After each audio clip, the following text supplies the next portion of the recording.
On behalf of the organizing committee, our Department of Dermatology, it's my pleasure to welcome you all here at our program on Leprosy Early Detection Better Tomorrow here at Dow Medical College, Dow University of Health Sciences, Civil Hospital, Karachi. We are honored to have our distinguished guests and speakers here at our program. We have an impressive lineup of speakers who are renowned experts in their own fields. We are delighted to have with us Mr. Mervyn Lobo, Dr. Bukti Chong, Dr. Anil Festino, Dr. Epko Hasker, and Dr. Mutahir Zia. Thank you so much for coming. We hope that the next few hours will be highly informative and a rich source of knowledge for all of us participants present here. Commencing our seminar, I would like to invite Hafiz Dr. Abdur Rahman for the recitation of a few verses from the Holy Quran. Hello, good morning everyone. I am Dr. Sayyid Abdur Rahman Shah and I'll be doing the recitation of Holy Quran today. أعوذ بالله من الشيطان الرجيم بسم الله الرحمن الرحيم وأيوب إذ نادى ربه أني مسني الضر وأنت أرحم الراحمين فاستجبنا له فكشفنا ما به من ضر وآتيناه أهله ومثلهم معهم رحمة من عندنا وذكرى للعابدين صدق الله العظيم. And the English translation of these verses is, and when the Yaqub, Hazrat Ayyub, called to his Lord, Allah Almighty, indeed adversity has touched me, and you are the most merciful of the merciful. So we responded to him and removed what afflicted him of adversity, and we gave him back his family and the like thereof with them as mercy from us and the reminder for the worshippers. Thank you. Subhanallah. I would now like to invite Mr. Mervyn Lobo, CEO of Mary Adelaide Leprosy Center, to share a few words with us. Good morning, everyone, and especially our guests from abroad, Dr. Bauke, Dr. Hesker, Fabian, Bria.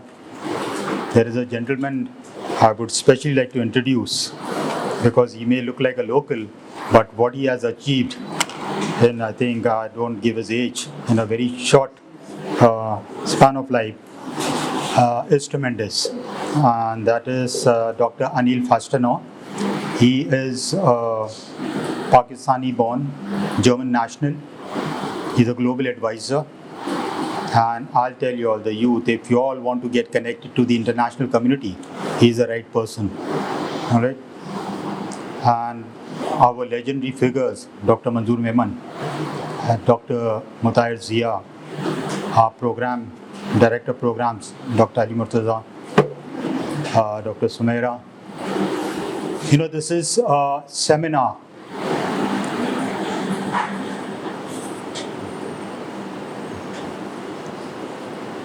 There is another legend who has just walked in. You all know, she needs no introduction. Welcome, ma'am. Yeah. You see, it's a medical seminar, and I don't think I can contribute much. But being on the, you can say, admin side and program side, there is definitely something that I would like to share with you all. They say that life happens when you're busy planning other things, and it is very true. The philosophy of our program, it is nothing that I can explain in words. It is my experience with my seniors.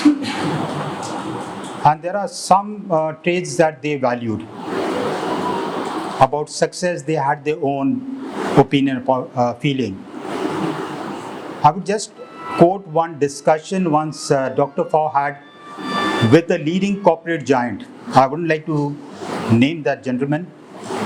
And that gentleman was trying to convince that, you see, the program can only be successful if you all have a lot of money.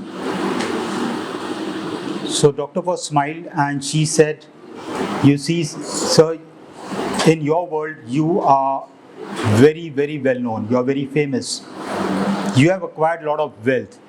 Okay, you have got assets, including a bungalow, big cars, and all. And people know that you are successful. In my world, people think that I'm successful. I don't have anything. I don't have my own house. I don't have any material wealth. But I've got people who will do anything for people in distress. And people think that I'm successful. This was one message that I got from her. The other was, it was in Vienna. Vienna, a lady, she asked Dr. Pao that, Dr. Pao, you're working 24/7. You're a workaholic. Have you ever had a burnout? And Dr. Pao just stared at her and she said, and she asked her, what makes you think that I don't? And do you think my patients will understand what burnout is? So day in, day out, I have to drag myself out of my bed to serve people who are waiting for me. The third was, once I asked Dr. Pao that this program is a very big program, but people are not staying with us. They come and they leave. The turnover is very, very fast. It moves on very quickly. So she told me, Mr. Lobo, you don't have to worry. The people who are meant for our program, they will stay. And she was right. You see, there are people now who are legends like Dr. Zia, Dr. Ali Murtaza, people like Salam, okay, even Dr. Iram, she has stayed back, okay. So this was the third thing that I learned, that people are there who are willing to serve. Last year at Jinnah Hospital, JPMC, in this similar seminar, one leading dermatologist, I wouldn't like to name her, she showed her concern, rather she expressed it, that the dermatologists, they are moving towards cosmetology. Okay? And the real service is in the skin. Now this is something that I think we should all try to reflect. I can understand the first 40 years of your life is something that you are passionate, you want to succeed, okay, you want to show you are very ambitious. And these are the defining years of your life. What do you want to do? After 40, then you really try to, reflect what you have done. Whether material success really matters or service to people. And people who really understand what service is before they reach 40, they are the ones who make it in life. And there are examples of Dr. Ruth Fau, Professor Adib Rizvi, Mr. Abdul Sattar Idi. Like you see, they really started serving people when they were very young. Then the culture of the program. The culture of the program has been, like this morning when we were leaving, I asked Dr. Ali Murtaza what time we have to be there. So Dr. Ali said latest by 9:30. So I was on pins. Because when we talk about the culture and discipline, and if we arrive late, then I can't tell you all that, okay, what time means. So I had to make sure that I'm here before time. It does not matter whether the other people are on time. So if we all try to understand these things, these are very small things, but I'm telling you, you can be sure that will be very, very helpful for your life. So when we talk about zero leprosy, there are people who will be talking about it. But one message, because the elimination really, really depends on you all for early diagnosis. So I wouldn't like to say anything more, but really I appreciate your gesture of inviting me also and my team. So thank you very much.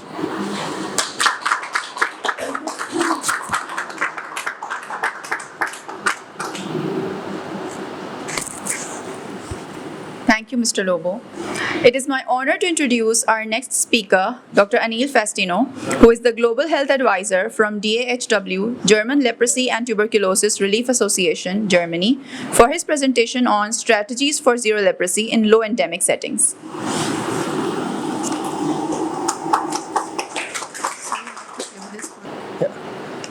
So, assalamu alaikum everyone. I'm a little bit sick, so bear with me with my voice.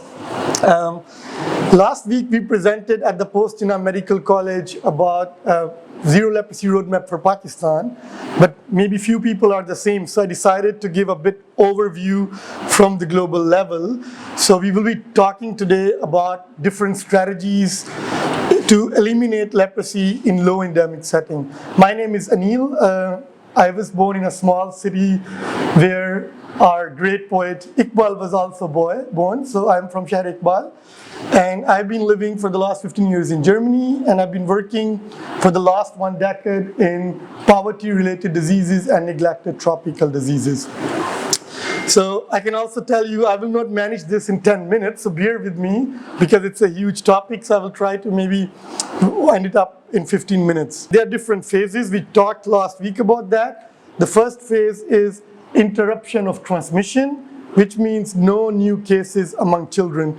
And at the German Leprosy TB Relief Association, we work in 24 different countries.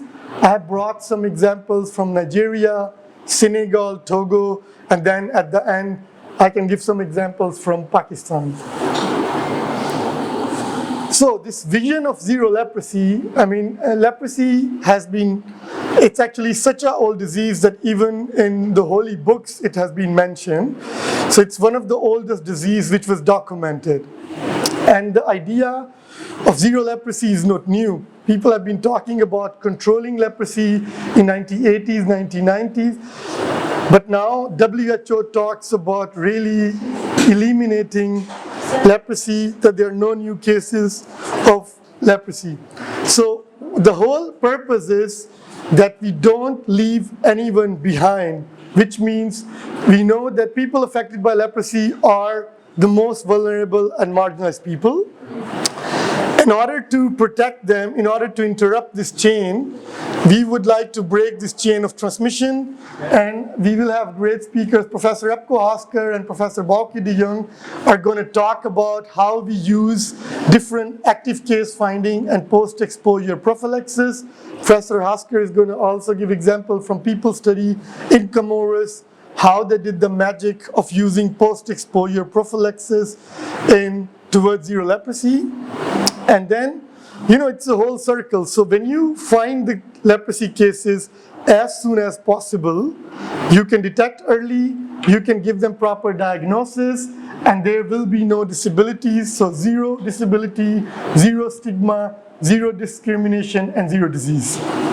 So I think that's where I'm happy to be here, because dermatologists can play a very, very crucial role in the early diagnosis, because we know if we diagnose on time, there will be no disabilities. And by doing that, also last week we discussed about that, as soon as we start the treatment, you interrupt the transmission. So the people affected by leprosy then cannot transmit it further. So just briefly, this towards zero leprosy was introduced by WHO. There's a strategy from 2021-2030. And the 4 main columns that they had, first thing is to implement integrated country-owned zero leprosy roadmap in all endemic countries. We already did that for Pakistan. It will be soon published by WHO with the collaboration of our local experts like Dr. Ali Murtaza. I see Iqbal and Salam sitting here, but also international expert. So we developed a country-owned integrated zero leprosy roadmap, which I presented last week also in Jinnah Postgraduate College, how we will eliminate leprosy in Pakistan. Second thing is to scale up leprosy prevention, which we talk about post-exposure prophylaxis. It could be either single dose of rifampicin or, if available, rifampicin to protect. And it means when you give 1 dose to the close contacts, Professor Hasker will be talking about that also experienced from Comoros, it's has like rifampicin has up to 57% risk reduction or protection, and rifampicin up to 84% protection, which means it's really important to screen the contacts, make sure they have no leprosy or tuberculosis, and then give them this dose to protect them from infection. Then we talk about managing leprosy and preventing disability. This is again very important that to see, also looking at the nerve damage that we can prevent. Even when you even start the treatment, it's very important prevention of disability. That's why for me it's not only a dermatological disease, it's also a neurological disease. So we have to collaborate with neurologists too closely. And then we discuss about combating stigma generally, but I'm very happy. We had a PhD student, so she was a bit disappointed because the outcome of her PhD was there is not so much stigma in Pakistan, which means it's a great work we have done, that there might be a little bit stigma, but overall we could say that we all have done a great job in reducing stigma. So now what we want to do is interrupt the transmission and eliminate the disease. I will be talking about other countries from my experience which unfortunately have not made such a good progress like in Pakistan. And I always say when I'm in Nigeria or in Togo that it's not only we should learn from other countries, but from Pakistan experience, many countries can learn from our experience. So now talking about what are the main challenges in achieving zero leprosy, and now I will not be talking about Pakistan, I will be talking globally. So the first challenge is, of course, we don't have the funds, limited resources, because in public health or in health, the resources are always scarce. There are different priorities. We have HIV, we have tuberculosis. We were till yesterday talking with the National TB program in Islamabad, and because USAID pulled out, there are a lot of scarcity of resources. So we have very limited resources. Therefore, we were in Pakistan blessed to have leaders like Dr. Ruth Fowle, who with very limited resources but full dedication decided to work in poverty-related diseases. Then the health system is weak. There is no referral system. I was in West Africa a few months ago, and I realized that majority of people, even dermatologists, were not able to diagnose. They even didn't know it's leprosy. So I think health system is weak, so we have to strengthen the health system, and we have to have proper referral systems. If, as a dermatologist, if you cannot properly diagnose, but then you can think about it's leprosy, you know MALC, so you could refer to us. So even having a good referral system can strengthen the health system.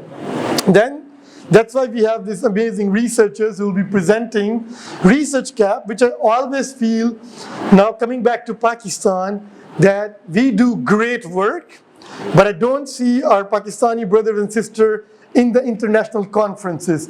I think research is a great way to find solution, but also to present ourselves at the global level where people can learn from our experiences. And then the political will, which again in Pakistan, we are very blessed that we have a very strong commitment from the Sindh government, from the chief minister, but usually in many other countries, people, the health programs, the national programs, or the government, they don't have the political willness which we need. Then programmatic, so I will quickly go through it. We are doing now a study about delayed diagnosis of leprosy with Rhea, who's also here with us. So we're trying to understand why still there is delay in leprosy, why people are still getting disabilities. So this is a major issue because we have to really find the leprosy cases as soon as possible and provide them treatment to interrupt the transmission, and then there will be no side effects. The second thing globally, which we see, which Professor Hosker might be talking about, is the data and surveillance. So if we really find to fight any disease, it could be tuberculosis, it could be, let's say, cutaneous leishmaniasis, we need strong data. We need to know where these patients are located, what is the demographic, what are the age, and that's why very good data collection system is extremely important. Then globally, we still have stigma and discrimination. Therefore, what I always suggest, whenever we, even as doctors, when we are fighting a disease, we have to integrate psychosocial support and stigma reduction. So while we talk about that, even through our body language, how we embrace these people affected by leprosy, we could be game changer and agents of change in fighting stigma. And the last point is resources and capacities. So, of course, we need infrastructure, we need to build capacities, and we need to transfer the knowledge within each other. Now, you'll be hearing about that a lot, but to overview what we can do to eliminate leprosy or to achieve zero leprosy. So why I put retrospective contact tracing, maybe because a lot of them are dermatologists, don't know what does it mean. So in leprosy, the contacts of the index case or a patient could be household contacts or neighbors or social contacts. They have 4 to 8 times higher risk of getting leprosy. In order to protect them, so that's why where we should look. So we can't go and screen all Karachi. If we have the data, we know where the leprosy cases are. We just have to go and screen. And what I mean by screening is complete body examination to see. And it's again it's a skin disease, so dermatologists could play a big role to screen them. And if there is no leprosy, we give them 1 single dose post-exposure prophylaxis. Then the second point is many cases are hidden. The problem that we are facing in our study is a lot of time people, they don't care. In the beginning of leprosy, you all are dermatologists, we have only these hypopigmented patches and nobody bothers it, right? So what happens is people say, it doesn't bother me, I will not go to seek help. So therefore, this so-called passive case detection is very low, and we have to do active case detection. We have to go to the communities, we have to encourage them, come to us so that we can find leprosy as soon as possible. So this delay of diagnosis is very crucial. Therefore, we have to find the cases as soon as possible. And then, of course, we have very limited resources. So we have to see how, with our limited resources, we can do the best. Therefore, EPCO will be talking about the role of GIS mapping and cluster analysis. So when we know where these cases are, we can go into these communities and use these resources very effectively. Now, there are some sustainability challenges because there are very, very few cases left. So now in Pakistan, for example, we have 230 cases. So WHO is recommended integrated system. So when we are looking, we can't go and just only look for leprosy. We have to look for other skin diseases. We have a lot of scabies. We have also fungal diseases. The president of the Dermatological Society mentioned last time, there are a lot of fungal infections. So we have to look for overall integrated approach. Again, I will not go into detail. We will hear about the targeted approaches, how we really use minimum resources and make the best and not just go out and screen. So in few countries, because people love doing skin camps and love to go out without having a proper plan, of course, we as dermatologists, we can go to the communities and screen 10,000 people, but then there will be no outcome. We did actually this kind of studies also in Vietnam and in Kazakhstan, but there was no good outcome. So we need targeted approaches. So looking at time, I will just briefly go to some countries which I'm responsible. So Togo is one of the countries, and it's comparable to Pakistan in a way because the number of cases are only up to 100 cases every year.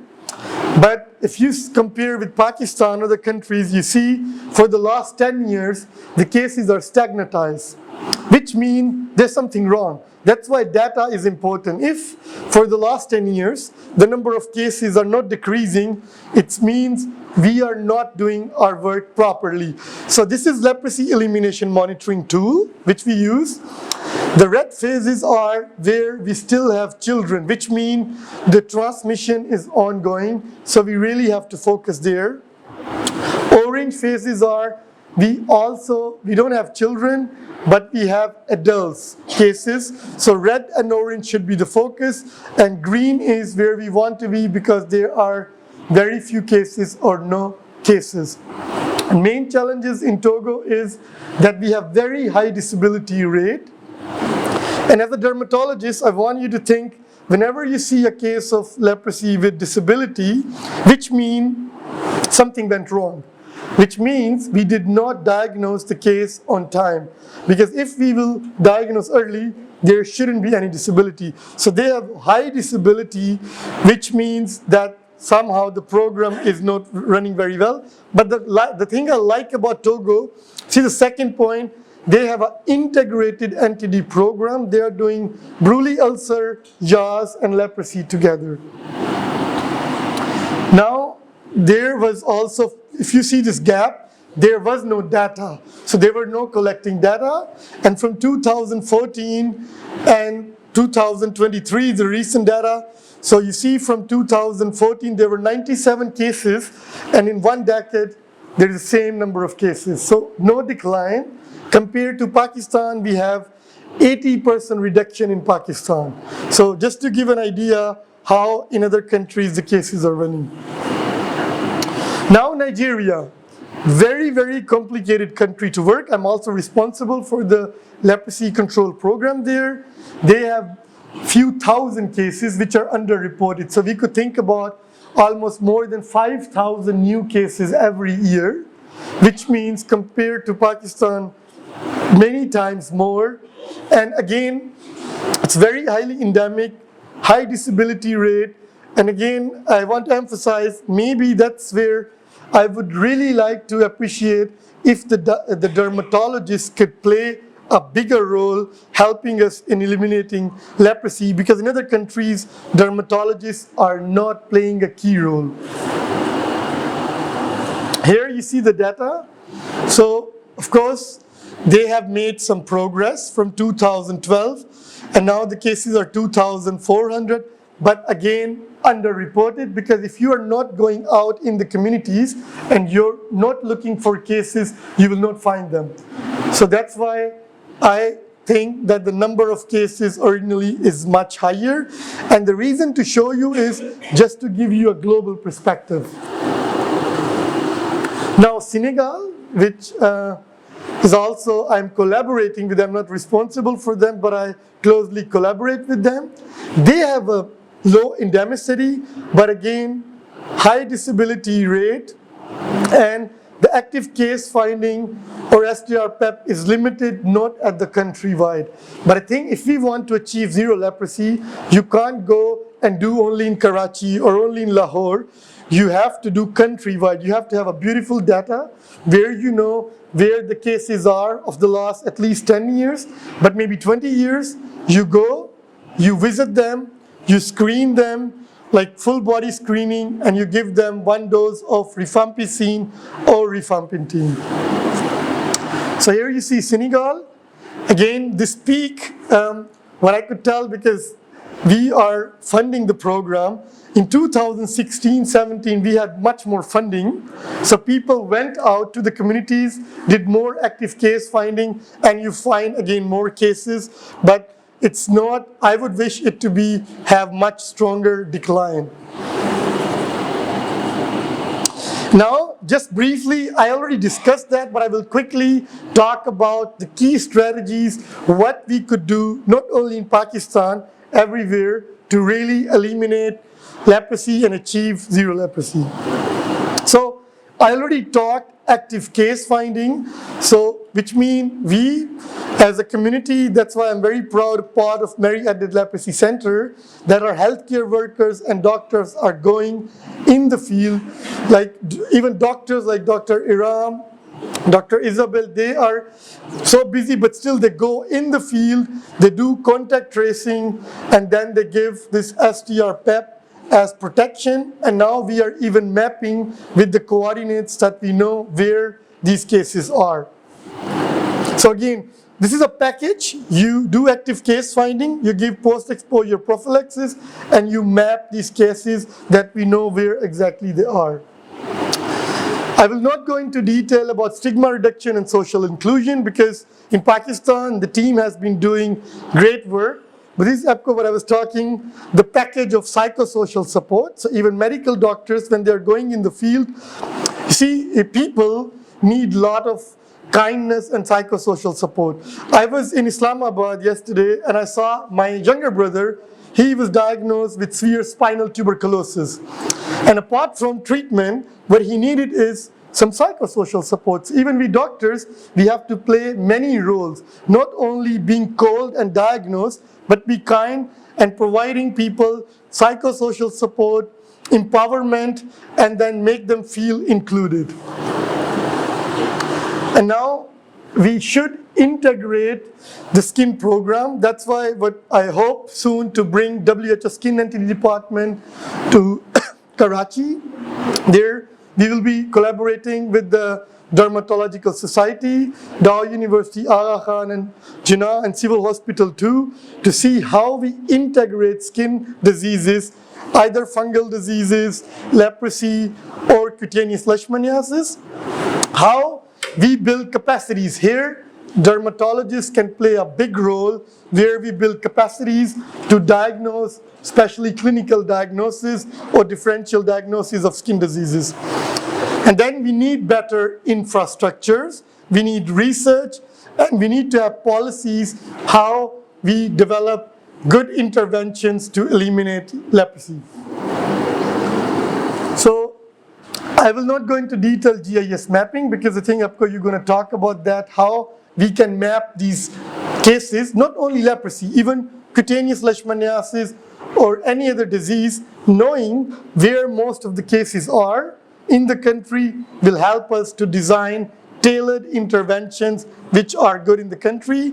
So again, data collection, hotspot identification, and then integration with surveillance. We need very robust data and surveillance and reporting mechanisms. So therefore, again, this problem of fungal infections or CL, please report these cases because then we don't know if these cases exist. And rehabilitation disability prevention is extremely important. If you have patient with disability, please refer them to us and we will provide them rehabilitation services, psychosocial support, and community-based programs. Again, community engagement in leprosy is really important. That's what we are suggesting. We have to work with local leaders. So if we go interior Sindh, and if you want, and one example is polio. Why they were not very successful? Because if you don't involve local leaders, local community leaders, could be religious leaders, we have to work with them. We have to work with people who are affected. So for example, people with lived experience of leprosy, they could themselves be key players in fighting, diseases or even empowering and doing awareness in the community. Again, policy advocacy, I will skip looking at time, and this is very important to meet the policymakers, the government officials, to sensitize them how we can fight together different diseases. So key action, again, just to summarize, intensive retrospective examination, country-owned post-exposure prophylaxis, GIS mapping and cluster analysis, and coverage. So if we want to eliminate leprosy or any disease, we have to do countrywide, and we really have to find these cases and give them post-exposure prophylaxis. This I will just skip because this is too detailed for maybe for dermatologists. So conclusion, that we have to do targeted approaches, which Bauke and EPCO will be presenting, and we have to integrate the impact, and then we have to make sure how we can use the most cost-effective approaches with the limited money to make the best out of that. So I think that's it from my side. I would like to finish with last phrase. So ending leprosy is not just about curing individual, it's about ending stigma, discrimination, and restoring dignity to millions. That's why zero leprosy means zero stigma, zero discrimination, zero disability, and zero disease. Thank you so much.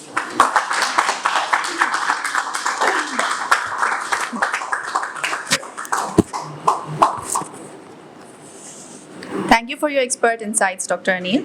Moving forward, it is my pleasure to now invite Dr. Book De Jong, who is the microbiologist, unit head mycobacteriology from the Institute of Tropical Medicine, Antwerp, Belgium, for her lecture on diagnosis, genotyping, and potential treatment innovations of leprosy. Assalamu alaikum. It's a real honor to be here at your renowned university using my presentation as Anil. So for those of you who've seen it last week, it will be a little bit repetitive. This is a picture of the Comoros, where the team is going out to identify leprosy cases among highly endemic villages. And we also have a conflict of interest that we get funding from a pharmaceutical company to conduct a trial on whether bedequalin will be providing stronger post-exposure prophylaxis.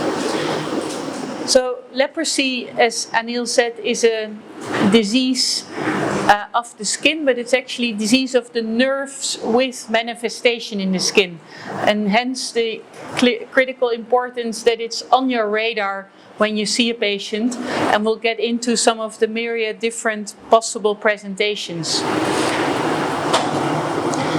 So what happens if we do not find them early and treat them? Anil already alluded to that, that the damage continues, and by the time that patients present with disabilities, these may not be reversible, even though the disease itself, the bacterium, is highly treatable. Patients may also be blind, and when their nerves no longer works, they can get chronic ulcers that lead to amputation of toes and fingers. So, as you know, the cause of leprosy is the bacterium Mycobacterium leprae, one of the mycobacteria. It is quite a special mycobacterium, so you also know about its brother tuberculosis, and there are 200 different mycobacteria. You will also, as a dermatologist, encounter abscessus and chelonae. What is special about M. leprae? It grows super slowly. It only divides every 2 weeks, and it doesn't make its own energy, so it's entirely dependent on living in a host cell using the ATP generated by the host. And that's also why we cannot grow it in the lab. So you're familiar with the microscopy that we'll show later, but new techniques, and I'll explain, are DNA based to detect the DNA, because we cannot grow it like tuberculosis on a Lowenstein-Jensen slope. It is also found in animals. So in the Americas, it is known as a zoonosis from armadillos. If you slaughter armadillos, you handle them, you're at risk of acquiring leprosy from zoonotic transmission. And leprosy can also be grown in mice in the laboratory. So even if we cannot grow it on a culture medium, we can inoculate bacillary suspensions into mice food bed and then grow it that way. So leprosy affects the Schwann cells, and this is how it affects the nerves. And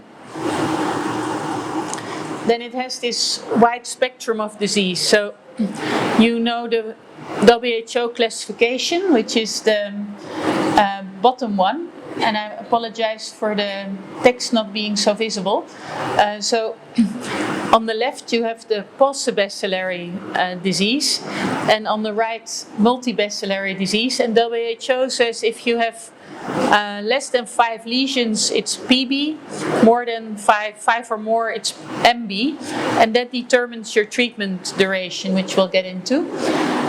But it's this scale of going from a few bacilli all the way to 10 to the 12th bacilli in one human body.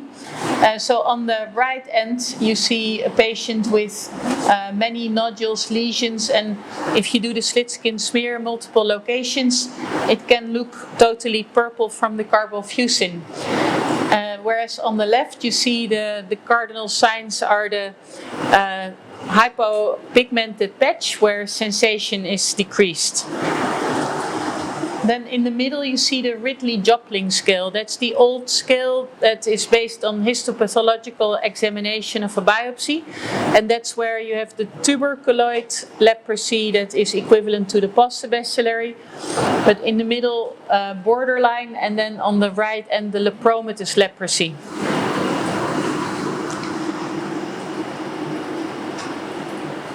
So the challenge with leprosy is that if it does not present in a classical way, is it on your radar to think leprosy?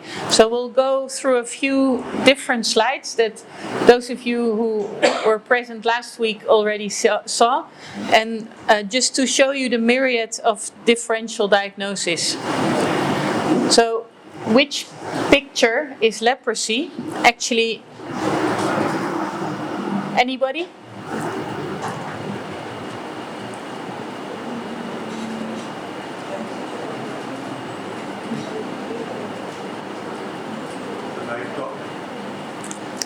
Very, very good. And here you see the alternative diagnoses. Not easy to distinguish them.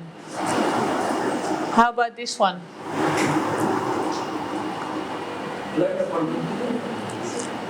Right, correct. You no longer see really the other ones, but you do see the diagnoses for the other pictures. And this one?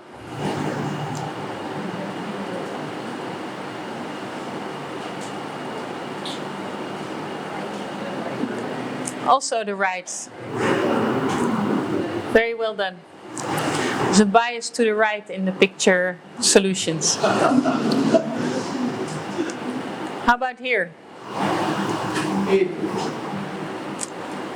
Very good. This shows how experienced you guys are, but for a healthcare worker seeing patients present with skin diagnoses, it's not so easy to distinguish what is leprosy. So the important bit is to have a high index of suspicion and refer to somebody who knows leprosy well, so you can help patients access treatment quickly and avoid disabilities. So I'm showing you some presentations that may be particularly difficult to diagnose. Indeterminate leprosy, it's maybe very subtle signs and could be consistent with an early presentation, but you can see that it's not as simple as the classic hallmark signs. So they may not yet have sensory loss, but they may have trouble distinguishing hot and cold. So if you add to glass tube cold water, hot water, that discrimination may be challenging for a patient with indeterminate leprosy. And the slit skin smear tends to be negative, but histopathology may show the infiltration around neurovascular bundles. And when histopathology shows bacilli in a nerve, that is pathognomonic for leprosy. Histoid leprosy is also not easy. So you can see nodular lesions that may be pedunculated or umbilicated. And this is where histopathological examination may show high histiocytes and could be a high bacillary burden on histopathology. But then pure neural, you will not see any skin findings, and yet patients have malfunctioning, thickened, painful nerves, which tends to be asymmetric, in one limb and more often in the arms. But if you indeed find M. leprae in a nerve fiber, that's a sure diagnosis.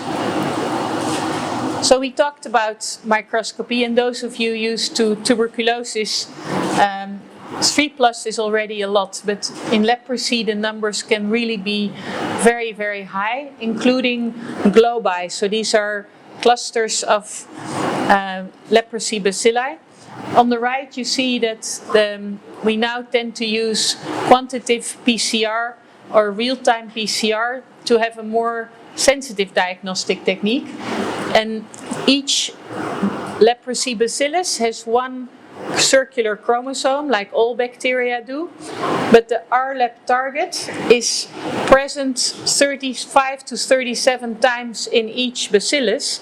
So when we do a PCR that amplifies the RLEP target, it is a very sensitive diagnostic test because there are so many copies for each bacillus. We'll go into the sensitivity later. This is how microscopy is done. So the special nature of all mycobacteria is that they have a very thick cell wall that, when they're transmitted through the air, protects them from drying out, and that's why also tuberculosis in a poorly ventilated dark room can hang around for a few days.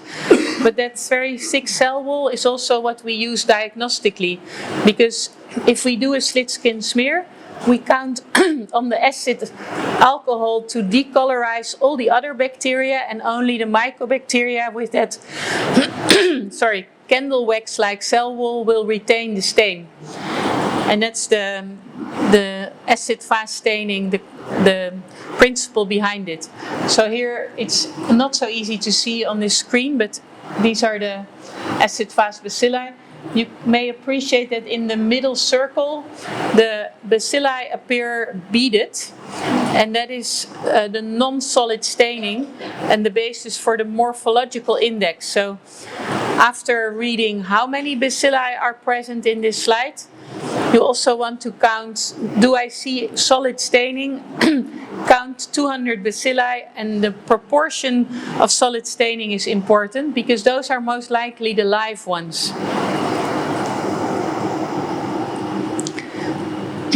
How do we diagnose? So you're familiar with the slit skin smear, and we'll get back to that as well, but a more sensitive diagnosis is to take a punch biopsy at the edge of a lesion.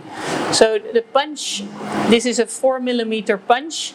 You're all familiar with this as dermatologists, and we tend to not take it from a lesion in the face because you'll have a small circular scar. The advantage of a 4 millimeter punch over 6 millimeter, for instance, is that just pressure will be sufficient for hemostasis, no suturing needed. And if you do a punch biopsy, it's important that we do not want to store it in formalin if we want to do molecular diagnostics, because formalin will destroy the DNA and it will make this PCR test less sensitive. So a PCR test you either submit to the lab fresh, or in PBS or saline, or in ethanol if you want to store it for a long time at room temperature. That you all know, MDT, multi-drug therapy, was developed in 1982, so we've been using it for many decades now. And it consists of rifampicin given every month, clofazimine given every day, and dapsone every day. And there are some alternative regimens, but no formal clinical trials have been done to support that they work. But in the US, where I mentioned it's a zoonotic disease, and also in the UK, they now use rifampicin, minocycline, and moxifloxacin once a month for 1 year. So there are some exciting new molecules in development and in clinical trials that may allow us to improve the treatment for leprosy. So the alternative drugs that are currently being tested are bedaquiline, that some of you may know is used for rifampicin-resistant tuberculosis, is also very potent for leprosy, and EPCO will present how we're testing its efficacy as post-exposure prophylaxis, but also telesibec, and I'll later show you why these are exciting drugs. We hope that fewer monthly doses allow to treat even the multibacillary patients. But back to the MDT, these are the plaquettes that your patients are receiving also here, with the 3 drugs included. And for post-bacillary disease, it tends to be given to 6 months, and multibacillary 12 months. And importantly, there are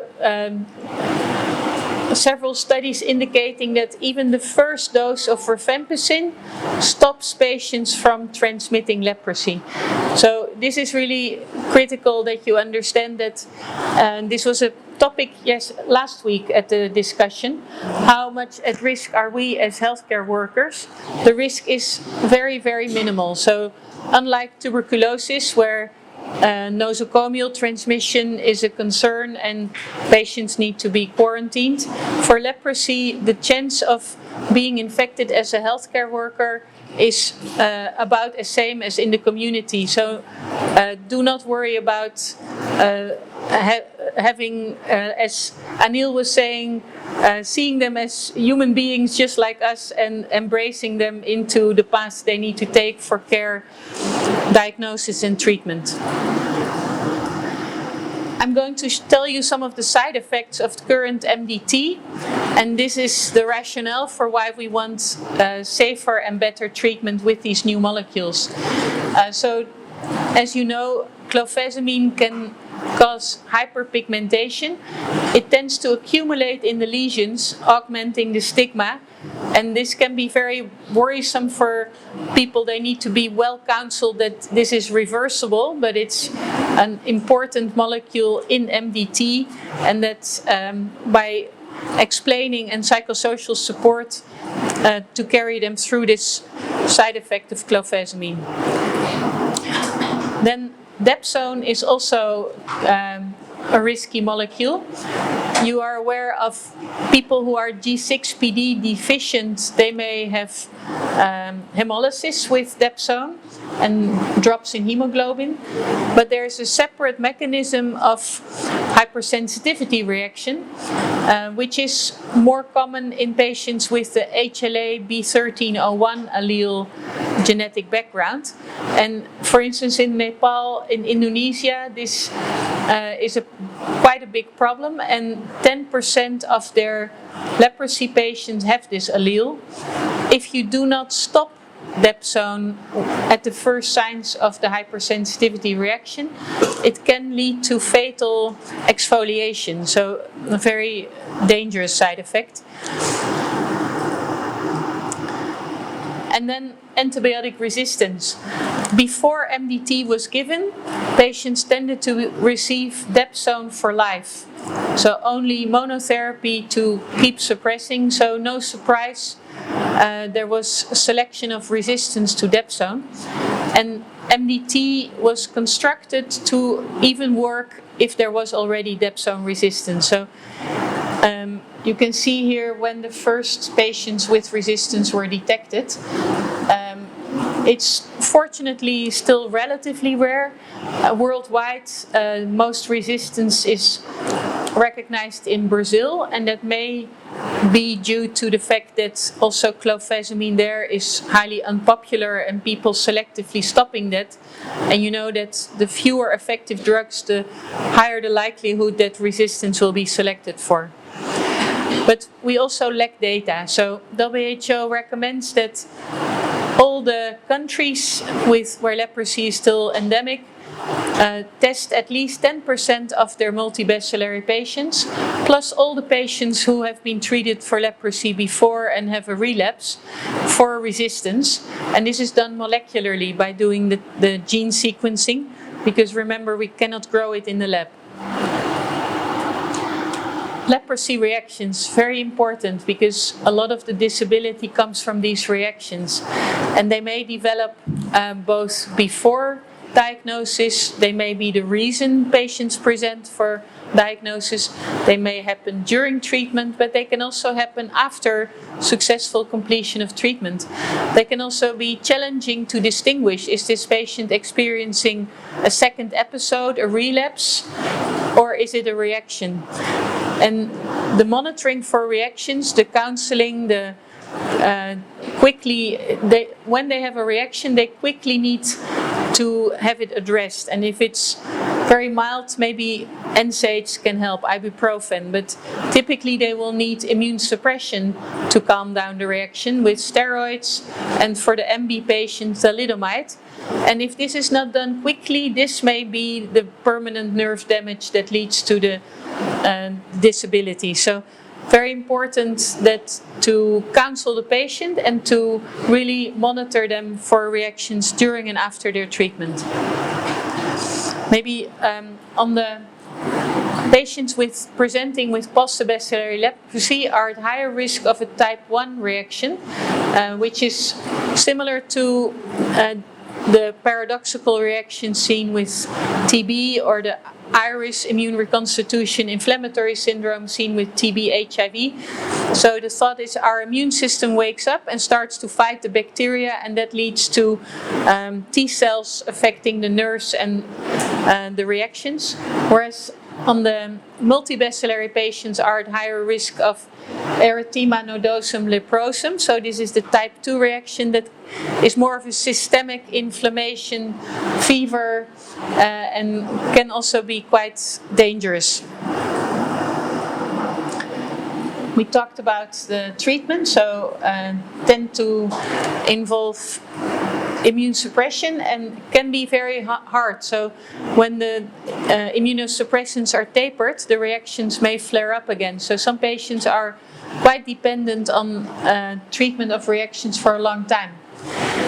It's not so easy to tell whether a patient has completed treatment and they're clinically improving, because it's quite subjective. And here you see a patient who has been receiving, these are histopathological slides stained for acid-fast bacilli in purple. And each year he gets one slide, and you can see that the number of bacilli are decreasing, but they're still present 6 years later. So this is a successfully treated patient, and it just takes our body a long time to clear out these candle wax-like bacilli from the body. And so to do the treatment well involve the experts. Fortunately, you have the best experts here in Karachi at MALC. It's important to examine the eyes, to be really proactive with ergonomics, rehabilitation, physical therapy, to monitor for toxicity, and to recognize and treat the reactions quickly. So unfortunately, there's not a great biomarker for successful treatment, but in addition to these bacillary index, the microscopist will report to you the morphological index. So we expect that on treatment, the live bacilli have already disappeared, and what you will see is the beaded staining of the dead bacilli. Also, these anti-PGL1 titers tend to decrease on treatment, but it's, again, not a purely reliable marker.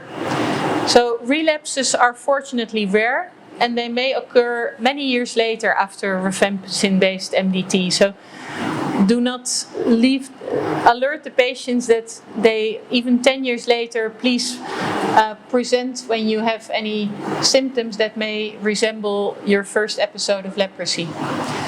Under investigation is that we do not only look at DNA, as I explained with the qPCR, but also at RNA, which is a much more unstable nucleic acid. And so if we find RNA, it's actually quite a reliable indicator that the leprosy is still alive. So successful treatment, you can see that not all the symptoms resolved, but this is why it's difficult to do clinical monitoring for successful treatment response. but you do see a marked improvement.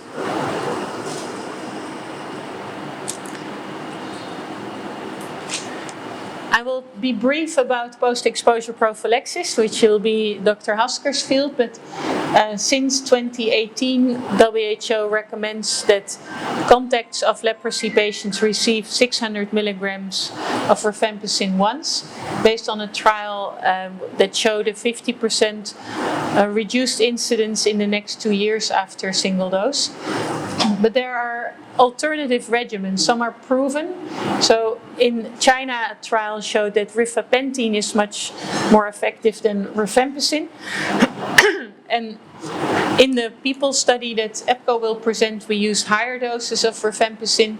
There's also PEP++ trial ongoing that is studying repeated doses of rifampicin with clarithromycin. And then we are testing the bedaquiline 800 milligrams plus RIF 600 milligrams. So I promise you a little bit on why these new drugs are so exciting. So this is where a representation of how tuberculosis makes energy, and it's the same mechanism in M. leprae. And you can see that on the left, clofazimine tends to have a target on the NDH2, reducing the production of NAD+. Bedaquiline is the ATP synthase complex. This is my last slide, so there's many knowledge gaps remaining. How short can we treat with telesibec and or bedaquiline? And the other question is, do we want universal treatment or do we want shorter treatment for those with few bacilli? But then we're relying on clinicians classifying PB and MB reliably, and we know that how difficult that is even for experienced clinicians. But our colleagues in the Comoros say where there is still quite some leprosy in children, mostly post-bacillary, I would love to see if our very strong PEP regimen may be enough for those single or double lesion leprosy patients. And then the other question is, Pakistan has done a marvelous job on reduction of leprosy, but is still the 5th highest number of TB patients in the world. So there's over 500,000 TB patients in Pakistan, and when we are giving PEP, we first want to make sure people are not having active tuberculosis. And we don't know, for TB, we tend to give 6 months of TB preventive therapy to achieve 90% reduction in TB incidence. What is the impact of leprosy PEP on TB? We don't know. Thank you for your attention.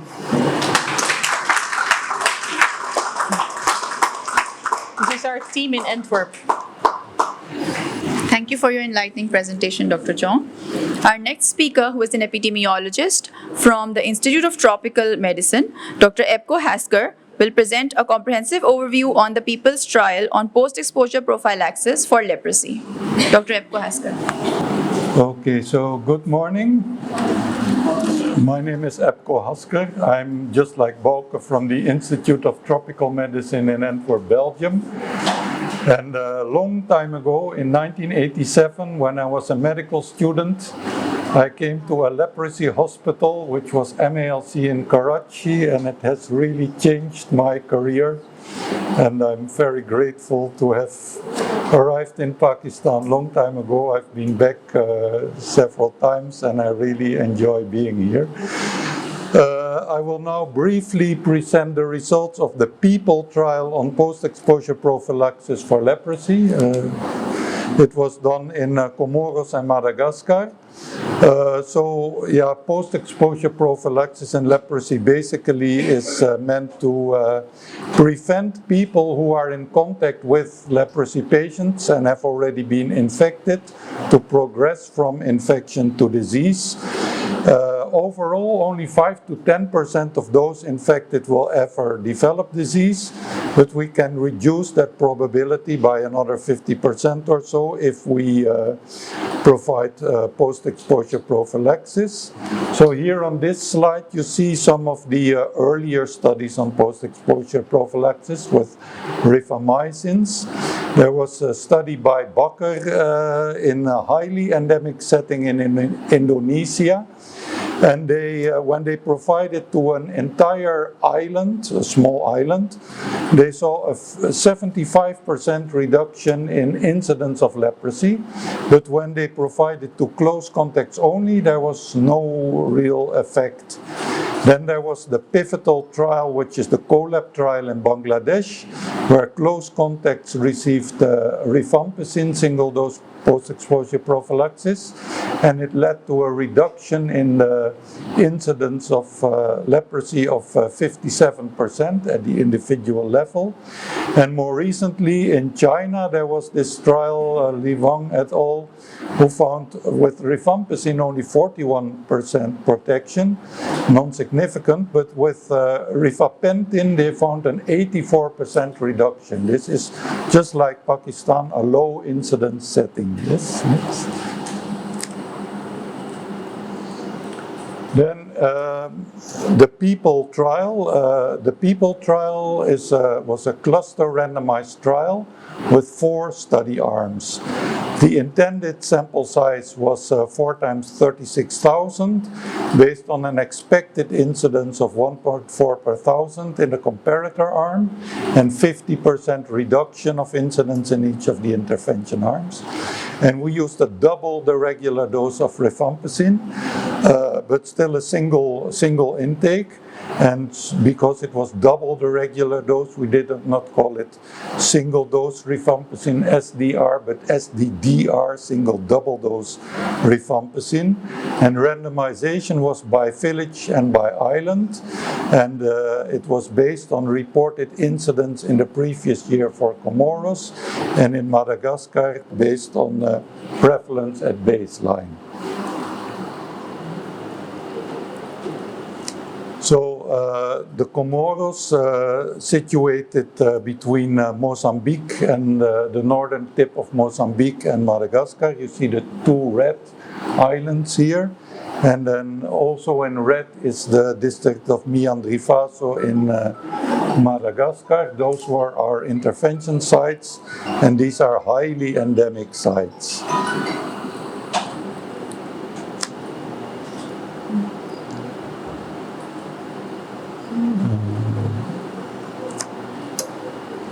Yeah, so I think we have skipped one. Can you go 2 slides up? 1 up? 1 up? No, 2 up, please. We have skipped one. Up. Further up, not down, up. Yeah, back, please. 1 back? Yes. Okay, yes. Yes, here. Okay, so there were 4 study arms, and in all 4 we conducted annual door-to-door screening.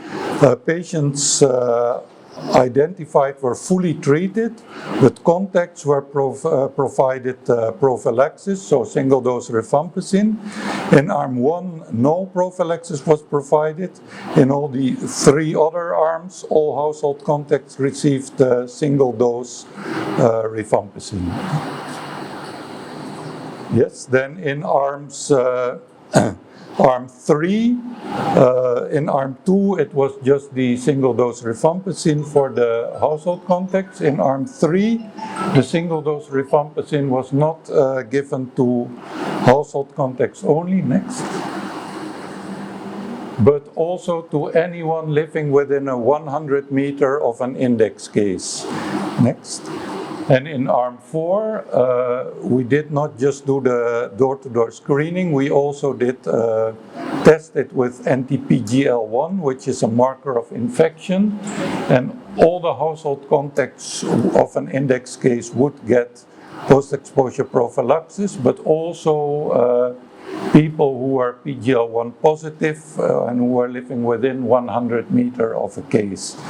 And I have to add in arm 3 that if more than 50% of the village were eligible, we would give it to everyone in the whole village. Yes. Okay, so we conducted 4 rounds of door-to-door screening, and the main outcome is incidence of leprosy over a 3-year follow-up period per study arm. We compare arm 1, where we did not provide any prophylaxis, to each of the 3 other arms, based on a Poisson model with a village nested in randomization, block nested in island as random effects. But we were also able to assess the individual effect controlled for confounders such as distance to the nearest index case. And we collected samples of all consenting leprosy patients to be tested with qPCR. And if possible, if there was enough DNA, we did phylogenetic analyses. So we recorded a total population of just above 110,000. It was less than expected, mainly because the census figures were not really accurate. Of those, almost 96,000 were followed up at least once and could therefore be analyzed. The average follow-up time was 926 days. It was a bit shorter in Madagascar because there we could only start in the 2nd year because we did not have proper baseline data for randomization. Next. Throughout the study, we recorded 885 leprosy patients. 456 were prevalent cases at the time of baseline survey in 2019. And there were 265 incident cases among the population under follow-up. In Madagascar, very few, only 2, many more on Anjouan. And then you also see we had 164 other cases. These are patients that were diagnosed after the baseline survey but were not yet under follow-up. So that's why we called them other. And the mean incidence rate was 10.9 per 1,000, per 10,000 per year, so very high. Yes? Here you see the PEP distribution. Almost 19,000 persons received PEP, which was, of which 93% were also available for evaluation. Across the intervention arms 2, 3, and 4, about 2 to 3% were eligible because they were household contacts. In arm 3, roughly 50% of the total population were eligible because they were either household contacts or living within 100 meters. And in arm 4, it was 11% of the total population who were eligible. Then if we look at the cases detected per study arm, first of all, if we look at the baseline, the prevalent cases, so the 3rd column here, then we see that it was not equal in the 4 arms. Randomization in Comoros was based on reported incidents over the preceding 5-year period, assuming that this would be a good reflection of baseline prevalence, but that turned out not to be the case. You see in arm 3, the baseline prevalence was about twice as high as in arm 1. So there was a disbalance there. If we look at the incident cases, we see that in arm 1 we had 67, in arm 3 68, so more or less the same number of incident cases, but the prevalence was much higher in arm 1 than in arm 3 at the start. This slide shows the prevalent cases during the baseline survey in 2019, the R1, round 1, and the incident cases during the 3 follow-up rounds, R2, R3, and R4. And cases after PEP are shown in red, and those are mostly in arm 3 because that's where half the population did get PEP. And yeah, if you at the first glance, there doesn't seem to be much difference if you compare the R2, R3, R4 between the 4 arms. There doesn't seem to be much difference. Arm 4 seems to be doing better, but what is striking that in arm 3, the R1, the baseline prevalence was really much higher than in arm 1, our comparator arm. So the main analysis was the outcome, was the comparison between the 4 study arms. So arm 1 to arm 2, arm 1 to arm 3, arm 1 to arm 4. And then you see the effect seems limited, but also nowhere near significant. But then we controlled for baseline prevalence. Instead of having the village as random effect, we use the village prevalence as a fixed effect. And then you see a difference because then you see in arm 3 we have an incidence rate ratio of 0.56, and if you look at the confidence interval, 1 is not included, so it was significant. So we had a 44% reduction at community level and significant. In arm 4 we had 38% reduction, but it was just borderline significant. Now, if you look at one factor that was very strongly associated, it is the distance from the index case at baseline.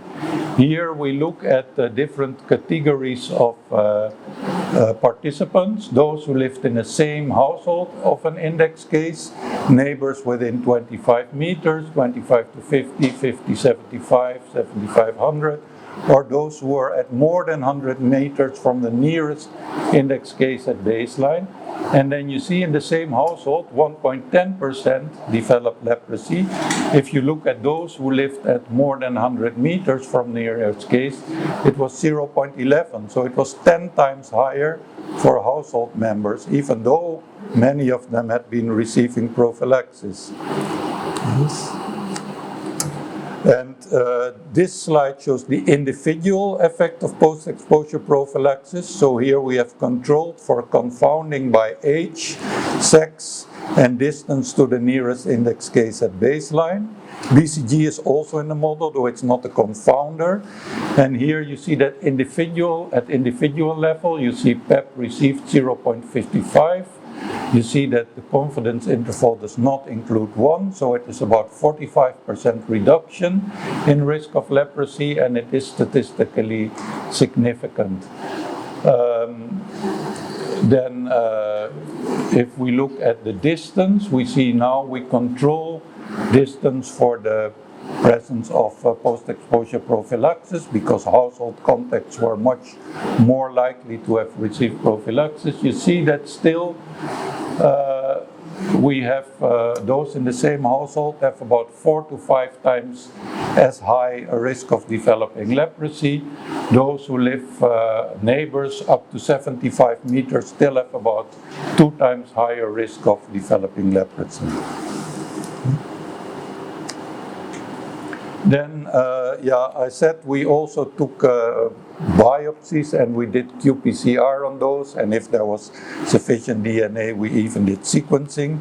But this, the fact that we did the qPCR also helps as a quality assurance measure, because we see that overall 87% of all cases diagnosed were qPCR positive, which is a really fantastic result, because you don't expect the PV patients to be that often positive. So the diagnostic skills of the staff are really good, And you see that in arm 1, our comparator arm, it was 96%.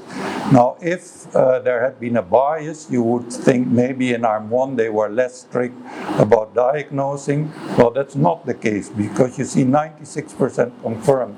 In arm 3 it was 73%. So if there was any bias, it would have gone in the other direction. It would have made the effect less strong. Next. Another thing, people who oppose PEP, they often say that PEP protects, yes, but only for PB leprosy. Well, here we have demonstrated that this is not the case, because we see that among the PEP failures, the proportion of MB leprosy was 31%. If you look at those who had not received any PEP, the proportion of MB leprosy was 41%. So it's not that PEP protects only against PB leprosy, it's also for MB. Yes.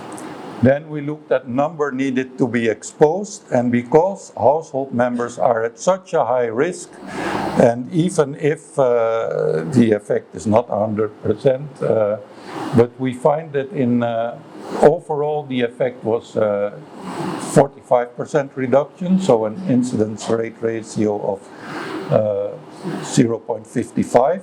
We found that in our study, contrary to earlier studies, the effect in household contact was even a bit stronger, so 65% reduction. And because they are also at such high risk, it means that if you treat 82 people with a single dose of rifampicin, you already prevent the case of leprosy. Overall, it was 870 needed to be treated. So in conclusion, what we have seen in the people trial is that PEP protects both at population and at individual level. The size of the effect is less than what we found for blanket coverage in the trial in Indonesia and for individual coverage in the CoLab trial. We have also seen that the risk of developing leprosy is much higher among household contacts and near neighbors. So our main recommendation would be to make a real effort of well-targeted active case finding around index cases. Just inviting contacts to a health center is not enough. And when implementing active screening, providing PEP in addition is not much of an extra effort, and it helps in further reducing leprosy. So, you have seen that among the household members screened, giving PEP, 82 need to be treated to prevent one case, so that's quite substantial. But this study, which took place in a very high incidence setting, it showed protective effect, but we thought we could do better. So we thought there was a need to also explore stronger regimens.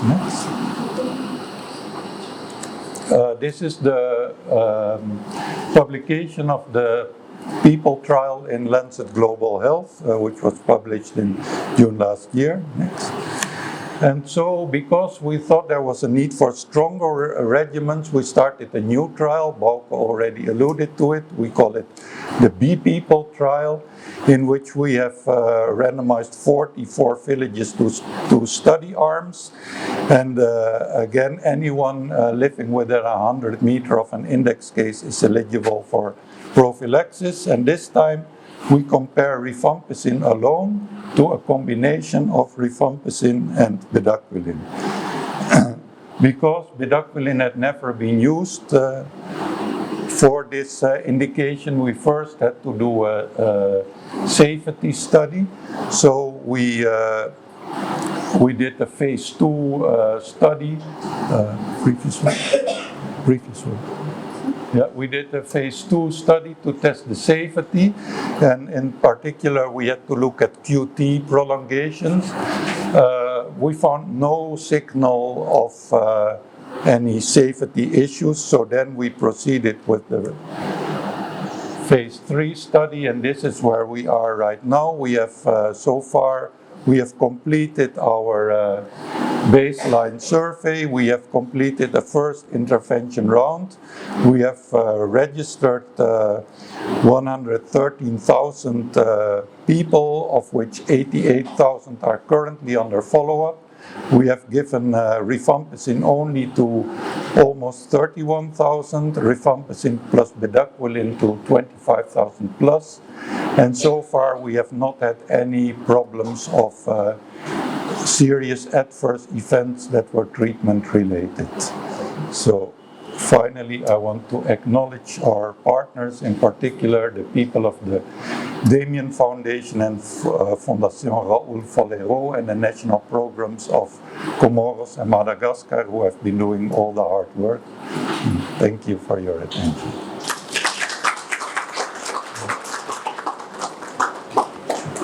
Thank you, Dr. Hasker. It is my absolute pleasure to now invite Dr. Mutahir Zia, who has served as a leprologist at Mary Adelaide Leprosy Center and has taught leprosy examination to almost all of us dermatologists present here. He will give a talk on the clinical aspects of leprosy, followed by a live clinical examination on leprosy patient. Dr. Zia. Thank you, Dr. Alina. With the permission of Most Honorable Madam Professor Zarnaz, Dr. Manzoor Memon, Dr. Javed Memon, Dr. Humaira had asked me to make this presentation, and perhaps I had already made this presentation last year at the JPMC seminar. I had prepared this with the help of Iqbal Bhai sitting over here, who is in charge of MANC Statistics Department, and we had tried to include some information in light of the questions asked by the trainees when they are preparing for their dermatology exam, both MCPS and FCPS. This is the pointer. Sorry. Yeah. Dr. Bauke has already talked about the classification. So, do we have a pointer? No, it's okay, it's okay. Ridley-Joplin classification, this is used in Pakistan and in most other countries for classifying leprosy for the purpose of diagnosis, for treatment, and more importantly for determining the prognosis, the frequency, severity of lepra reactions. So at one end we have the tuberculoid type, as already explained by Dr. Bauke, and which is where the cell-mediated immunity of the host is high and it is less infectious. At the other end, we have the lepromatous type. Sorry, Madam Sabah. I would like to say welcome to Madam Professor Sabah Sohail. She has just joined. So, ma'am, we were talking about the classification. So, at the other end is the lepromatous type where the cell-mediated immunity is low, and these cases, if left untreated, can transmit infection. So, it is a more infectious type. And in the middle are the three borderline types which are immunologically unstable. Dr. Bauke also talked about the WHO classification, which makes it short and divides it into two groups, paucibacillary and multibacillary. Iqbal Bhai, have we removed the headings of paucibacillary and multibacillary? Perhaps in a hurry. So, on my right side is the paucibacillary, where the skin lesions are supposed to be 1 to 5, no nerve involvement, and the skin smears should be negative. On the other side is the multibacillary, where the skin lesions are more than 5, 6 or more. There's nerve involvement, and the skin smears tend to be positive. Now, if we compare these two classifications, the Ridley-Joplin classification and the WHO classification, then, if I'm not wrong, Dr. Anil, Dr. Epko, Dr. Bauke, you correct me if I'm wrong, that only the tuberculoid type from the Ridley-Joplin classification would be included in the possibacillary WHO classification. All the other types would be multibacillary. Because previously they would say, according to the WHO outline, that possibacillary could have one major nerve trunk involvement. But now, according to the recent guidelines, possibacillary should not have any major nerve trunk involvement. And the skin smears have to be negative. So my understanding is that then only the tuberculoid type would be possibacillary and all the other types would be multibacillary. And in countries like Pakistan, where the transmission is going down, we tend to see possibly cases less frequently because they may undergo spontaneous healing and may not come for diagnosis. So the more common cases that we see, as mentioned in your Rook's textbook, also are more commonly the borderline type. Now, a frequently asked question that how do we diagnose and how do we, more importantly, how do we classify clinically? So for diagnosis, I think Dr. Bauke, you mentioned about the cardinal signs that WHO makes it simple that we look for any one of three cardinal signs. Number one, definite loss of sensation in a hypopigmented or erythematous skin lesion. Second, enlarged peripheral nerves at the site of predilection at particular sites. And third is AFB in slit skin smears. If any one of these signs is present, it can help us to confirm our diagnosis. Now, looking for criteria for classification, we can make a short list. The first thing that we look is the site. Usually in leprosy, the warmer areas of the body like the scalp, the axillae, the groin, the perineum are spared because the bacilli do not grow and multiply at warmer sites. But in the tuberculoid type, there may be an unusual presentation. Then we look at the number of lesions, both skin and nerves. As mentioned by Dr. Bauke in her presentation, that in possibacillary cases, the lesions will be 1 to 5. And at the multibacillary end, there will be more. Then we look for the distribution. At the possibacillary end, at the tuberculoid end, the lesions will tend to be, both skin and nerve lesions will tend to be asymmetrical. Towards the lepromatous end, they will be bilaterally symmetrical. We also look at the size, shape, margins, the surface of lesions. We use the acronym DISH, we will come to it. And then, of course, the skin smears. This was a young patient, Pakistani patient, who was working in Dubai in a motor garage. He came to us with a large single hypopigmented patch on his forearm. And he was an intelligent person, and he said, while working in the garage in the heat of Dubai, he could, firstly, he had loss of sensation in the lesion, and secondly, he said that while working outdoors, he had sweating in his skin all over the arm, but inside the lesion, the skin would remain dry and there would be no sweating. Perhaps you can appreciate the hair loss inside the lesion. So this is a case of tuberculoid leprosy in the absence of any major nerve trunk involvement, and the skin smears would be negative. But nerve involvement, cutaneous nerve involvement in the dermis will be early as compared to lepromatous lesions.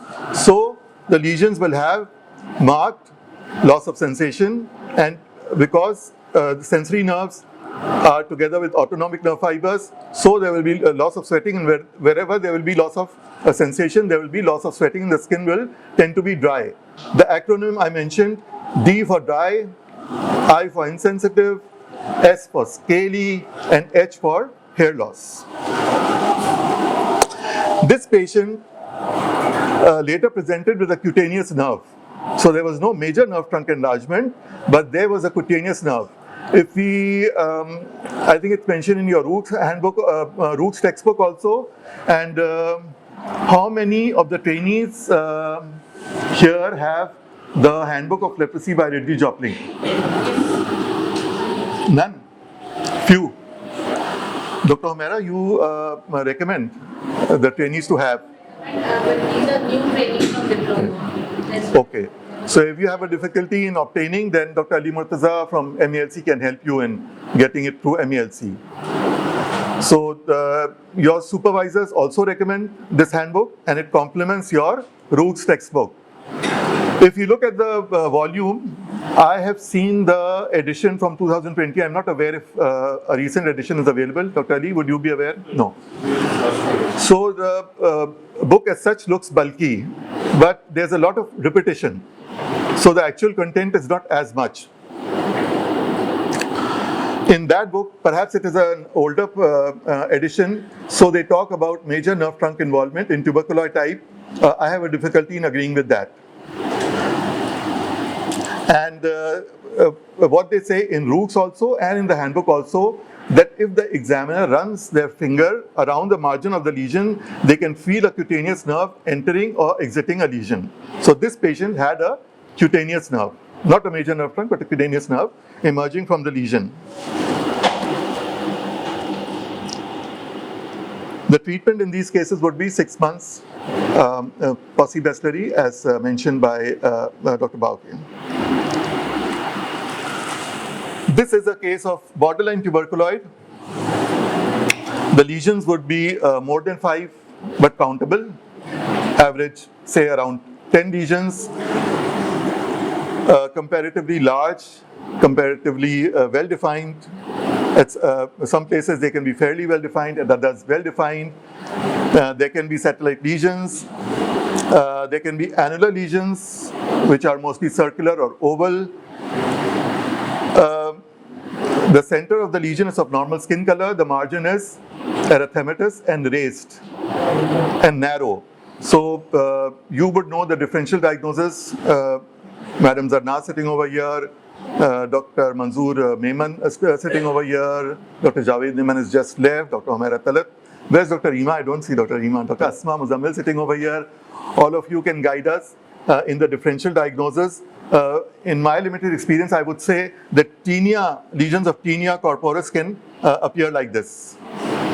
Annular lesions with erythematous raised margins. The differentiation would be that tinea lesions may present with itching, there will be no loss of sensation, and the skin smears will have AFB.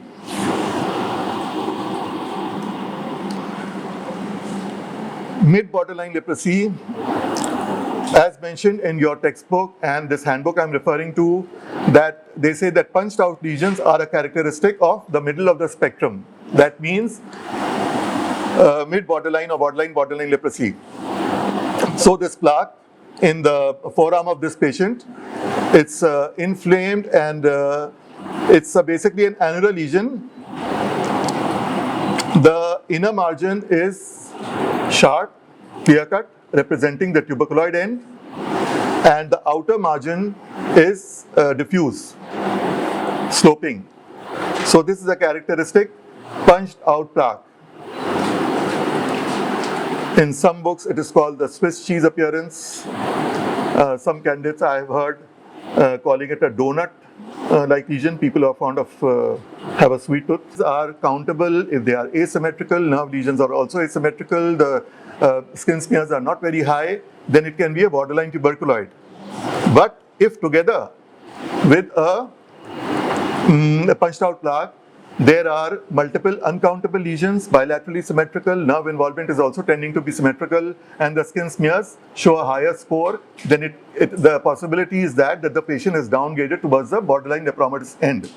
So if the examiner is very particular asking about the classification, you can say that to be on the safe side, you can say that the patient started the classification in the middle of the spectrum, but over a period of time has downgraded towards the lepromatous end and is presently a borderline lepromatous.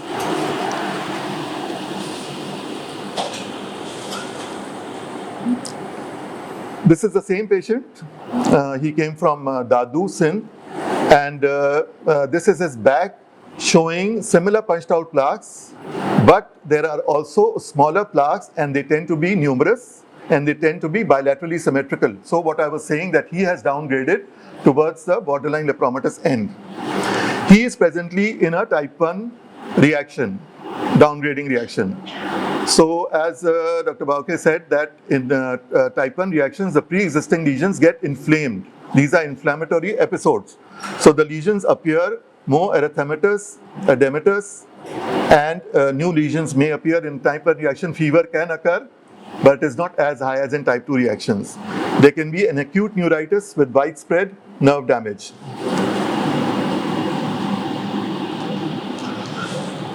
This is a case of lepromatous leprosy. If we compare this case with the previous case of borderline lepromatous, in the borderline case, there were large areas of normal skin.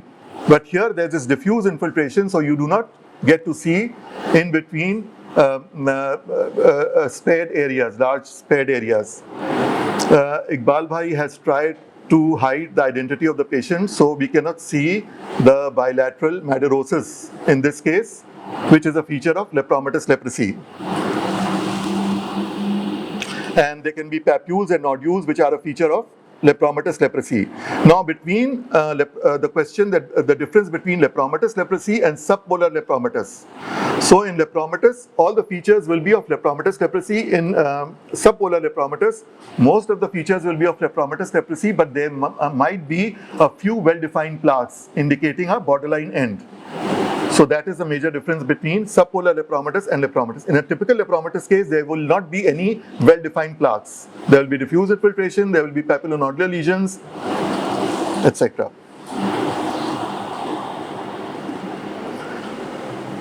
This was a young Pathan patient who came to us some years back, and we sent him for the FCPS examination more than once. Can we close the lights? The lesions might be then more visible. He has two erythematous plaques on his face because he was presenting with the type 1 reaction, and in between you can appreciate a narrow strip of normal skin, and you can also appreciate the loss of hair inside the lower plaque. His supratrochlear and supraorbital branches of the trigeminal nerve were enlarged on his forehead because he had a lesion on the forehead, and he also had loss of sensation and loss of sweating in his facial plaques. It can be difficult to detect loss of sensation in facial lesions because the supply of the trigeminal nerve is overlapping, rich. But this young man definitely had. Now in his neck, we can see three enlarged cutaneous branches of the cervical plexus, the ascending branches. Top is lesser occipital, almost parallel to the posterior border of the sternocleidomastoid. Middle is the great auricular, passing anterosuperiorly towards the parotid gland, which is the more commonly enlarged nerve, especially in male patients. For some reason, it is not found as frequently enlarged. Dr. Manzoor might correct me. In female patients, I do not know the reason. Somewhere I read that it could be due to excess muscular activity. The third is the transverse nerve of the neck, which, as the name shows, is transverse across the sternocleidomastoid muscle. These are the three ascending branches of the cervical plexus. There are three descending branches, and all six branches emerge from a single common point a little above the midpoint of the posterior border of the sternocleidomastoid. So these are the three,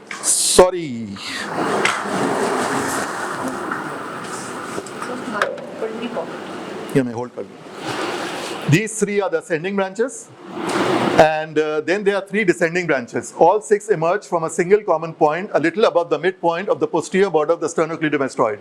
So to examine these nerves, if we ask the patient to turn his neck, tilt the face a little upwards, then the sternocleidomastoid muscle is more prominent and we can see these nerves. The three ascending branches can be visible and palpable, but the descending branches are not visible.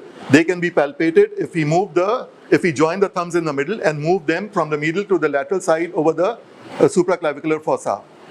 These nerves are all sensory, and if they are involved, then there will be loss of sensation in this area. We, in our busy OPD, do not always examine these nerves. Usually the great auricular is enlarged, it can be visible and palpable, but in your exams, your examiners can be particular.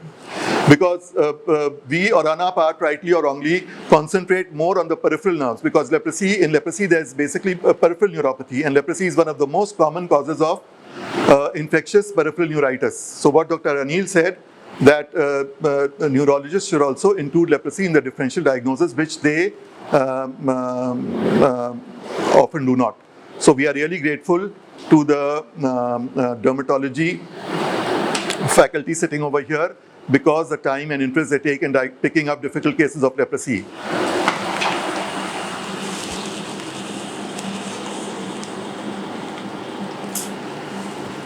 So the previous case was of a type 1 reaction. His pre-existing lesions were inflamed, and the slide before that. This is a type 2 ENL reaction, which is an immune complex disorder, as mentioned by Dr. Bauke. This patient, these are painful erythematous nodules. Now, in a type 2 erythema nodosum, which will occur at the lepromatous end of the spectrum, borderline lepromatous or lepromatous. Borderline lepromatous is the only type in which both types of reactions can occur, type 1 as well as type 2, and can occur simultaneously. In a type 2 reaction, the existing lesions of leprosy will remain as they are, but there will be a fresh crop of erythematous nodules. 3 or 4 nodules will appear at a particular site. They will, in 3 or 4 days, they will fade, they will desquamate. Some of them may suppurate, or there might be ulcerative changes. And then they will fade, leaving some hyperpigmentation. Then, after a few days, a fresh crop will appear at another site. And this is a systemic disorder, so there will be high-grade fever. So patients are often admitted in the medical unit. Dr. Homera, Dr. Asma have picked up cases from the medical ward where they were called for consultation, and referred them to us. From the infectious disease departments of hospitals like Indus Hospital. Yesterday I had a call about a similar patient from Balochistan admitted at Indus Hospital. So these patients present with high-grade fever, as Dr. Bauke mentioned, lymphadenopathy, cervical, axillary, and guinal nodes are enlarged, arthralgias, other complications like uveitis, and in male patients, orchitis is quite common. Patients usually do not mention it, but if they are asked, they complain of painful swelling in the testicles, which, if left untreated, can lead to complications like earlier sterility and then later impotence. So people misinterpret it, and in many cases we have seen that the blame is the female partner is supposed to be at fault, and the male lepromatous patient continues to marry and remarry, expecting to have kids, but without knowing that the primary fault lies with his being a lepromatous case and having had a testicular pathology. Iqbal bhai, is this the last? This slide was included by Iqbal bhai. Thank you. We have got 2 patients. Dr. Omera, I thought that if you had time, or maybe later after the session, I could stay back and work with your trainees. If any of the trainees would like to take a history, examine the patient and share the presentation, we could participate. If you have time after the session, because I would like the foreign guests to wait for us. And After the session? Yes. And then we have another patient on whom we can demonstrate nerve examination later. Thank you. With this, we end our presentations. Can we please have the lights turned on? We are honored to have our chief guest join us, Professor Sabah Suhail, who is the principal of Dow Medical College, Professor Zarnaz Wahid, ex-head of the Department of Dermatology, Civil Hospital Karachi, ex-pro VC, Dow University, and ex-principal DIMC. And our other honorable guests, Dr. Javed Memon, who is the president of Pakistan Association of Dermatologists, Dr. Manzoor Memon, consultant dermatologist, MALC, and ex-additional director of Institute of Skin Diseases. Thank you all for gracing our event with your presence.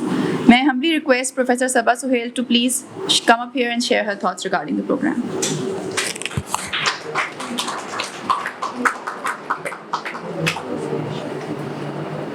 Assalamualaikum.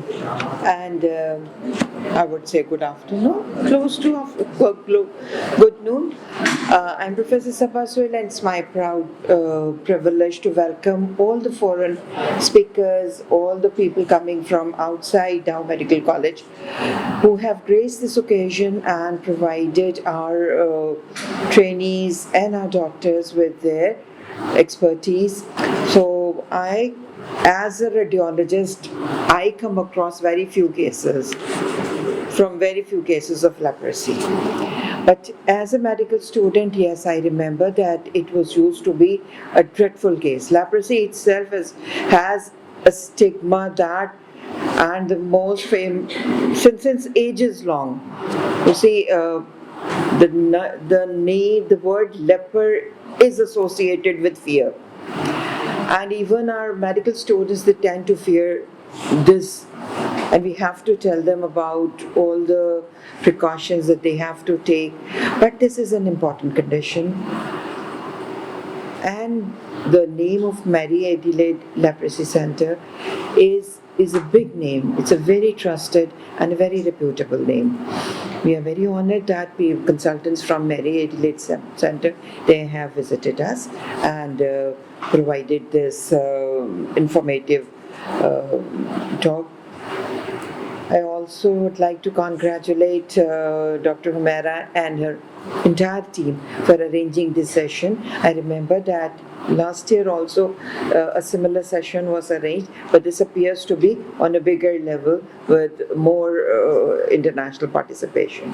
So thank you very much, all of you, for coming here. Welcome to TMC, and thank you. And thank you, Dr. Humera, for very added privilege of meeting Professor Zarnaz. It's always a pleasure to meet her. Thank you.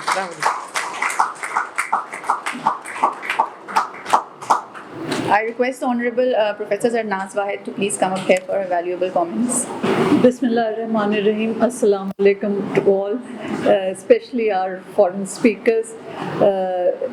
I came in, Dr. Lobo was giving a talk, then Dr. Chang, then Anil, and then EPCO, and then Dr. Zia, who's a pet favorite of leprosy teaching, and then we have the expertise of Manzoor Mehman and Dr. Javed sitting here patronizing, and Principal Dow is Dr. Sabah Suhail. She's very encouraging, and as when I was serving here, and we used to have clinico-pathological meetings, and usually we had interesting cases where there was a medical overlap of condition, and we always had MRIs and CTs and X-rays, and she would come in the morning to attend a 9 a.m. session and give her expert opinion and teach our trainees. So that is the importance of the academics that she contributes towards the teaching of the students, undergrad students of Dow. So I must compliment her for her interest and for her encouragement by her presence here. And Dr. Humera, who's now heading my department, she's my trainee, and I'm so proud that she has taken the academic standards to the next level.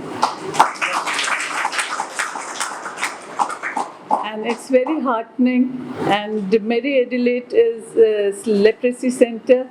Maybe they don't get that much appreciation, but in my heart, I feel that I was so lucky that I met Dr. Ruthwa, and I was trained there, and I made it a point, and it is in our postgraduate teaching curriculum of fellowship that they have to rotate through the center, and they, after that, only Dr. Ruthwa used to say, think of leprosy. We keep forgetting, and these sessions are the sessions which encourage us and which brings us back to the thought. Otherwise we miss, and if we miss, how dangerous it is to the community, to the patient, and to our academic excellence also. So it is very good that we do not miss, but if we miss, it is a big, big loss in every field. That the patient goes into back to the community, they get into reactions, and then it is it is like a total disaster to the control program. And I must compliment you for all your work, and I hope that you achieve your goal by 2030. That we are looking forward to zero leprosy, and I hope Pakistan is a leader in that race. And I wish you all the best, and thank you once again for visiting us and enlightening us. Thank you. Thank you, Dr. Humera, and your team who has invited me as the guest. It's a really honor for me. I'm also the ex-student of this college, Dow Medical College, 96 batch. Whenever I come here, I always feel the nostalgia. And Alhamdulillah, this college and this university has reached the standards, high standards of the educations. And we appreciate the administration and the faculty of the Dow University who has taken the all burden and make this a successful institution, number one. Number two, being the president of Pakistan as a dermatologist, I have a great concern. Even not myself, but all dermatologists in Pakistan are facing the tinea infection. So I have honor.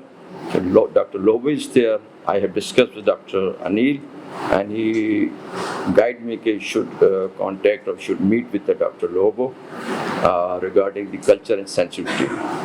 We have already started the massive campaign, social media, and the data collection. So I hope that with the help of the MLC and the WHO, we will reach some good conclusion and the best of our people. Thank you very much. I hope that this type of the activity will continue. Thank you. Thank you, Dr. Javed. I would now like to request Dr. Manzoor Memon to please kindly share his thoughts. बिस्मिल्लाहिर्रहमानिर्रहीम. I think Dr. Zanaz has जिसको हम कहते हैं कि समुंदर कुएं में बंद कर दिया. So she has told everything, and she has collectively thanked all the stakeholders of this conference. I would like to say that I have an honor to be a part of Married Leprosy Center for 32 long years working with Dr. Ruth Hall. And what I felt that there were many patients, hundreds of patients in 1 year. Now they are decreasing in dozens. This is the marvelous achievement which has been achieved by the hard-working team of Marriott Leprosy Center. I remember that Dr. Ruth Fau, whether she was not feeling well, even then she traveled a lot in Gilgit and in the far area of Balochistan, even in Afghanistan. So it was the hard work of her and her team. I was a small part of that we achieved these targets.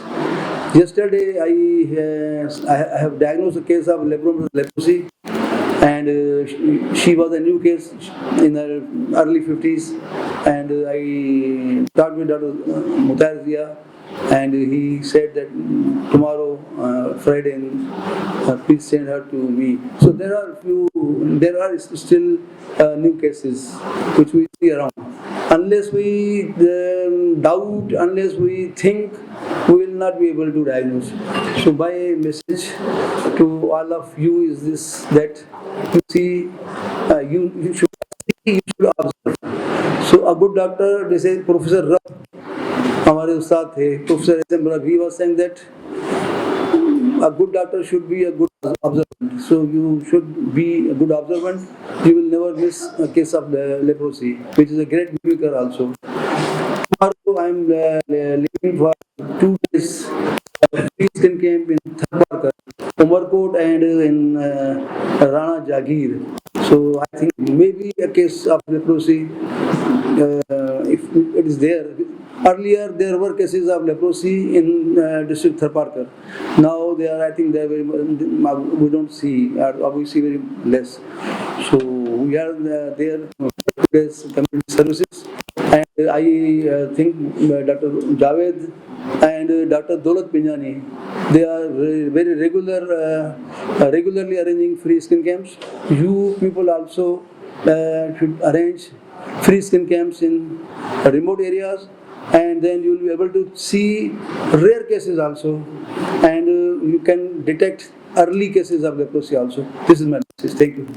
I would be grateful if Madam Dr. Humaira Talat could take the dais now before we move on to the shield presentation. First of all, a few words about the vote of thanks. Respected guests, esteemed speakers, and dear colleagues. Assalamu alaikum.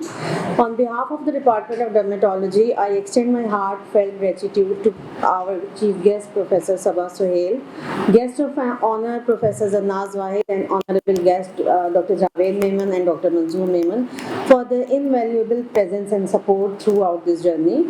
A sincere thanks to our distinguished speakers, Mr. Marvin Lobo, Dr. Anil Festino, Dr. Jong, and Dr. Hesker, and Dr. Mutahar Zia, for the insightful contributions in leprosy, not only leprosy detection, but to reach to zero leprosy. Special appreciation to our moderator, Dr. Alina, and to our team, Dr. Farheen and Dr. Asma Muzammil, and so many our trainees and our house officers for making this event possible.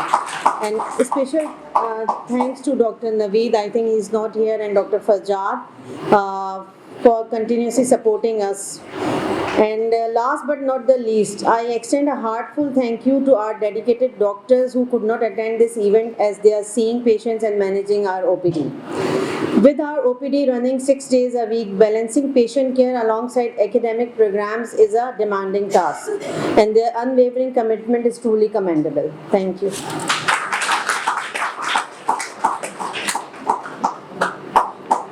Moving on to the shield distribution, I would like to invite Professor Dr. Sabah Suhail and Professor Dr. Zanaz Wahid along with Dr. Humaira Talat on the stage, please, to present the shields to our esteemed speakers.